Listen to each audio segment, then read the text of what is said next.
Hello, everyone, and welcome to this week's episode of the DVC Show, coming to you from the Bob Varley Studio in Orlando, Florida. I'm your host, Pete Werner, joined in the studio this week by my good friends, Paul Krieger. Hey, everybody. Amy Krieger. Hello. Marissa Valaton. Hello, hello. Our producer, Corey Martin. Corey Fiascanaro. Welcome home. I got too many Corys on staff. And we're going to do a news update this week because there's a couple things to talk about. Should we start with the one I'm really anxious to talk about? We can. Well, we can just rip the Band-Aid and go straight to it. Paul published an article recently about a rumor that's going around that DVC is getting rid of the member backpacks that they were giving out when you would buy direct. Get this cute little backpack. After a while, you get a lot of them, and it kind of loses its charm. But the first time you get it, it's like, oh, this is really cool. And that the rumor is they're getting rid of them, and all you're going to get is a pop socket. Sit with that for a second. Tens of thousands of dollars, and their thank you gift is a pop socket. This during a time when the membership has been very vocal, I would say, not the least of which this member. I was going to say the least of bitch, but about feeling as though they really don't care very much about the membership. So now it's a rumor. We don't know for a fact that this is what they're going to do. I hope it turns out to be wrong, because if it turns out to be accurate, I have a new name for Bill Derrickson. The relatively new, right? That's his name? Mm-hmm. Yeah. The relatively new senior vice president of Disney Vacation Club. If they do this, his name henceforth will be Billy Popsocket. Billy Popsocket. We asked the question when this guy came in, how's he going to make his mark? Is this going to be it? This is how he's going to make his mark? This is how he's putting his stamp? We go from Terrible Schultz to Billy Popsocket.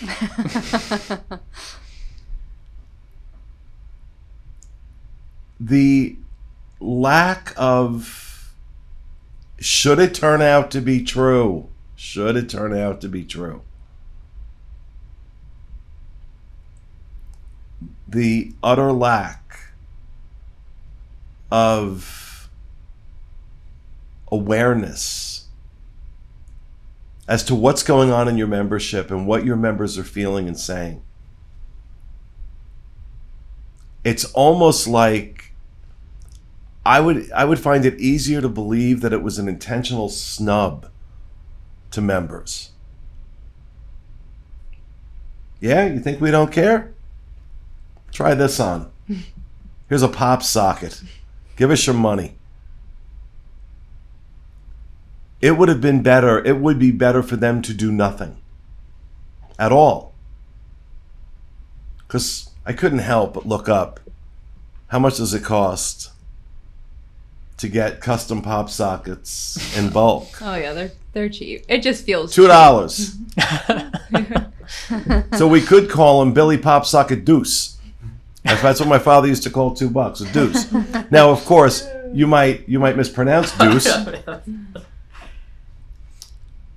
You might mispronounce deuce. But look, from a content standpoint, I'm going to have fun with Billy Popsocket Deuce.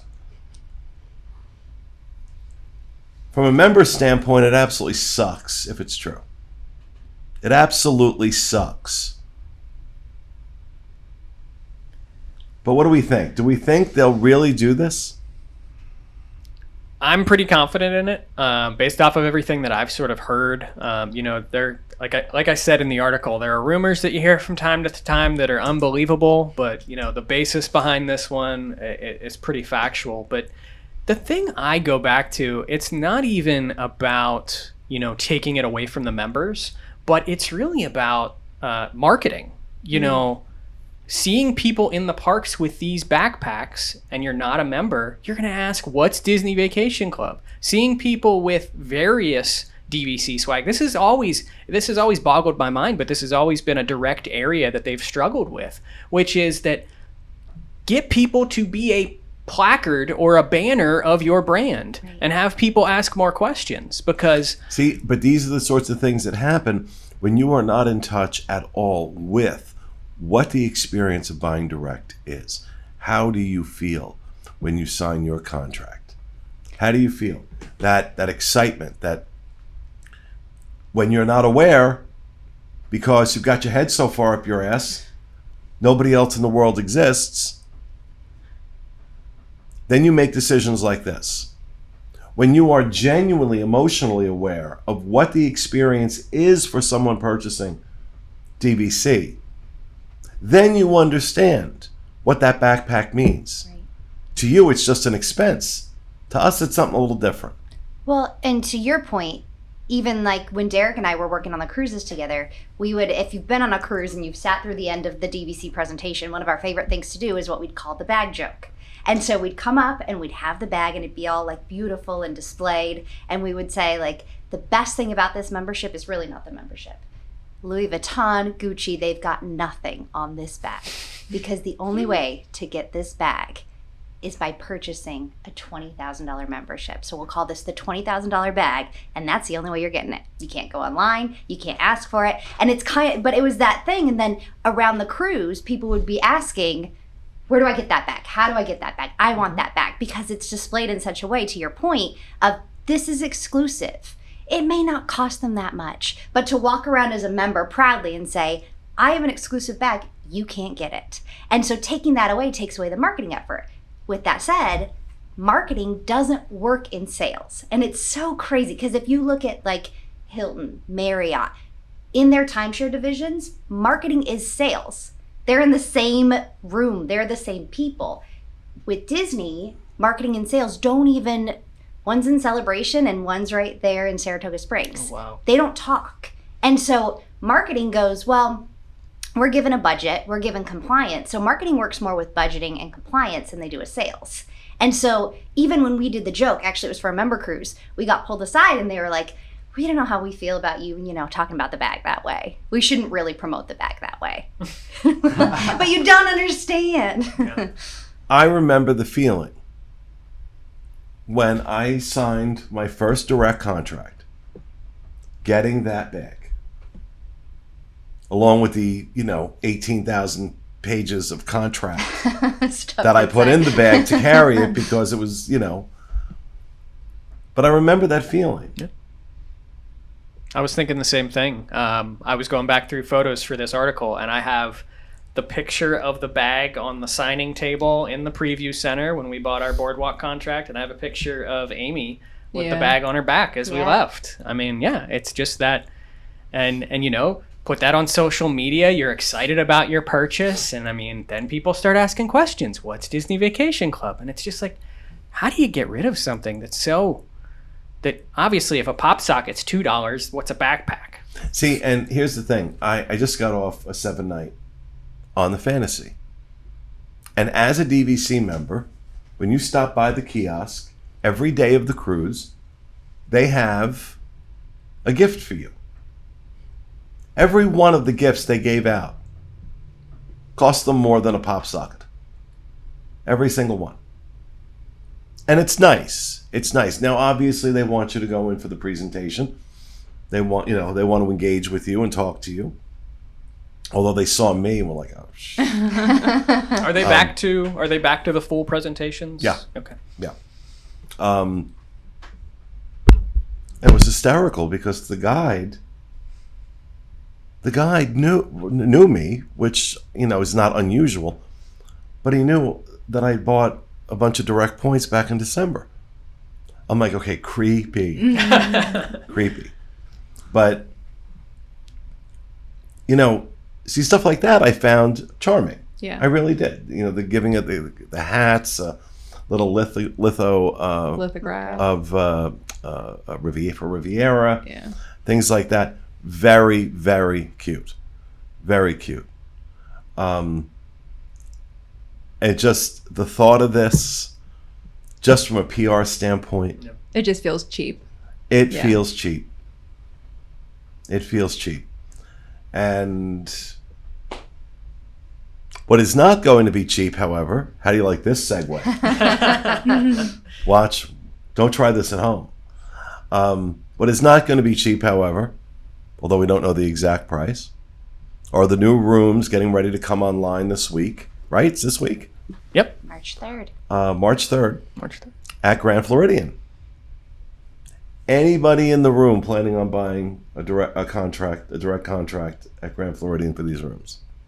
We own resale there, so it's going to be the same condo association. So our assumption is that we'll be able to book those rooms using our home resort points for Grand Floridian. But That's your assumption. that is my assumption. We'll see. We'll see. Right, they would have to do a new condo association in order to put the restrictions in, correct? Yeah, so it would have to, I feel like it would have to be something like Copper Creek versus Boulder Ridge where they have, a separate condo association. I think Grand Floridian will be more like when they added, Tree houses. Yeah, the tree houses in Springs. Saratoga, which came like 5 years after Saratoga opened, or Kidani versus Jumbo House. They're part of the same association. So if you own, points at one or the other, you can use your home resort rights at both. So I would assume that since these fall under the same association, but you never know. Yeah, well, I guess we're going to find out soon enough. Yeah. Find out soon enough. Legal would have to get really creative, I think, to Yeah, I add don't a think they restriction will. in there, and I don't think they're going to. And I think that's why we're going to see them actually probably priced a little bit higher. Previously, I think it was like $255 per point that Grand Floridian was selling at direct before they actually shut down sales when they announced this. We do not know the price as of now, but we will know that along with the rest of the world on March 3rd. They seem to be keeping that under lock and key at the moment. All right, since this show is going up the same day that we're filming it, which is February 28th, let's make some predictions. What do you think the price per point is going to be, Paul? So I'm going to go with probably like a $225 per point. I think that this is still going to be basically a premium product as compared to Riviera and Alani. And we've talked about this. I know Marissa has mentioned this on a lot of shows, the mindset of having a drop-down product. And so I think they're going to want to maybe have 3 different tiers now of, options for people that are looking to buy direct. So I think we'll see a base price. Oh, as he pisses all over my beloved Alani. It's been on sale for what, 12 years now? I don't care. Still the best resort Disney has. I don't argue that at all.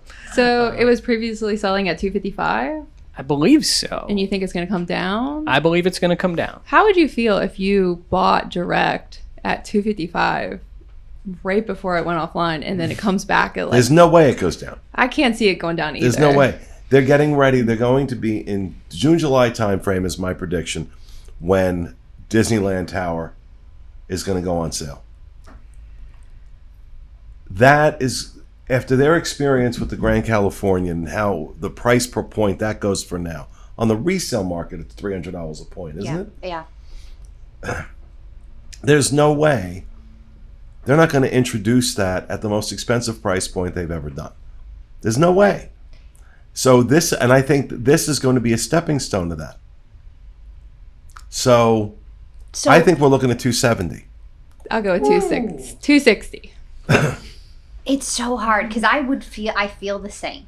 I feel that if they release this product, they have to go higher. To your point of like, how would somebody feel if 6 months ago they just bought from the other side of the resort at $255 and now they're paying less for it? However, based on like what I've been trying to like get on my inside scoop, the rumors I've heard is that it's going to be a very good starting price. Very good starting price to me sounds that it's going to be less than what it currently is, plus incentives. Now that's unique because I was on the team when we launched Grand Floridian. And when we launched Grand Floridian, there were no incentives. So it's interesting that now they're offering that, which I don't even think they need to. That's why I think you may end up Letting after down. incentives with a price point lower than $255. Yeah. You almost certainly will, especially if what they just did in December is any indication about where they're going with incentives. But I think they want to have the option when Disneyland Tower goes on sale of approaching a $300 a point price point. Yeah. Because that's where I think it's going to be. And people be like, nobody's going to pay that. Southern Californians are going to pay it. Trust me. That is why Grand Californian is the price point it's at. It's not because people in Florida are buying or New Jersey are buying.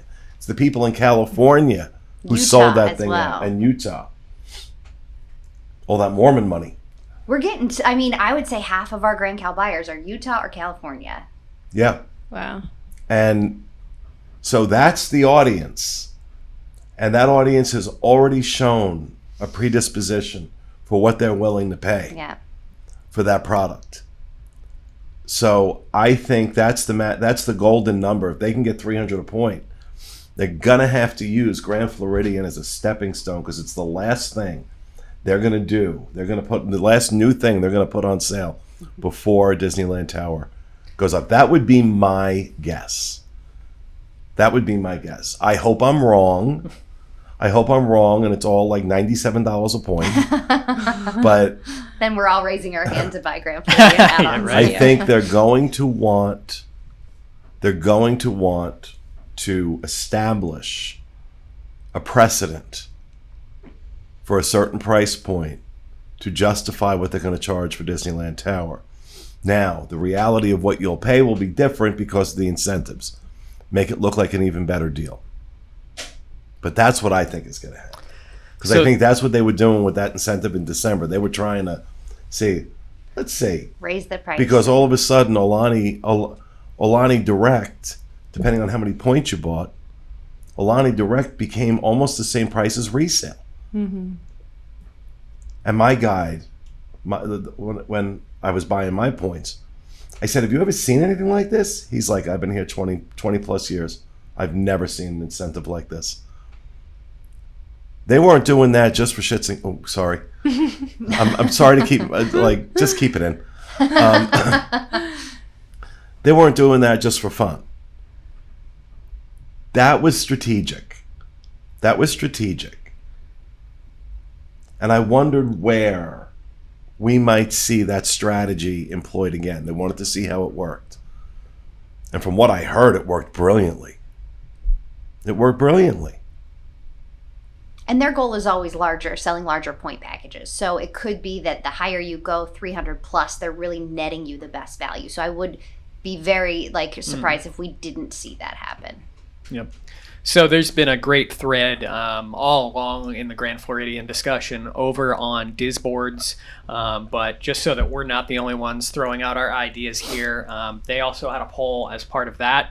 Currently, right now, there's about 55% of the audience is thinking that it will be a little bit higher than Riviera, and they put that within a range of about $1 to $25. There's about 25% that are saying a lot higher than Riviera, which is 26 plus. And then there are about 21% of people saying that it's going to be right around the same price as Riviera. So it's all over the place. It's all over the place. And this thread, we'll put a link to it down below, and it's just a nice little read through. This is speculation for this has been going since May, since we got the announcement of the new Grand Floridian villas. So it's up to 110 pages. So nice. Again, light reading. You think about the popularity of the Grand Floridian among DVC members. Not exactly unpopular. And I think for me, looking at the landscape about what's coming up this year, I think they almost have to. What can we get away with? And I've read a lot of comments in here, and the one thing that I think is interesting is that I've not seen many people say, oh, if it's this price, I'm going to balk at it. It's just sort of like, nope, I want to buy and own at the Grand Floridian. I'm going to do it. And I mean, it's an emotional purchase for most people. You know, sometimes logic goes out the window and it's like, Grand Floridian? Yeah, sure. Tell me about it. Never regretted it. Yeah. Never regretted it. No comment, Amy? No. I'm not buying Disneyland Tower anymore because we made an offer on a Grand Cal contract a few weeks ago, and You what? made an offer on a Grand Cal contract Oh. a couple weeks ago. So it just came up, and it was like the right opportunity. And then I heard Pete's voice going, you know, if it's not 300 a point, then I should be able to buy it. Now, right? when we say we, ladies and gentlemen, the conversation went, hey, there's this good Grand Californian contract. And I said, okay. And then we had a little bit of a conversation about it.